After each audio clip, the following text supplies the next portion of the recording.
আসসালামু আলাইকুম, কেমন আছেন সবাই? একটু তথ্য আমরা একটু জেনে নেই। এটা হচ্ছে এসি, একটা স্লিপার।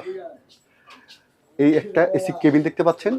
এই এসি কেবিনে যখন রাতের বেলায় আমরা ভ্রমণ করি তখন সেটা মানে স্লিপার হয়ে যায়, মানে আমরা বেড পাবো।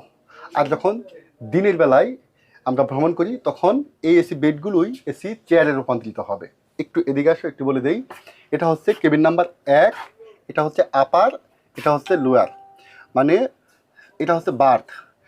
এই কেবিনের মধ্যে আপনার 4টা সিট পাবো। আপারে 2 নাম্বার সিট, আপারে 4 নাম্বার সিট, লোয়ারে 1 নাম্বার সিট, লোয়ারে 3 নাম্বার সিট। মোট কথা হচ্ছে বার্থ হচ্ছে মানে ঘুমানোর জন্য 4 জন ঘুমাতে পারবে, উপরে 2 জন, নিচে 2 জন।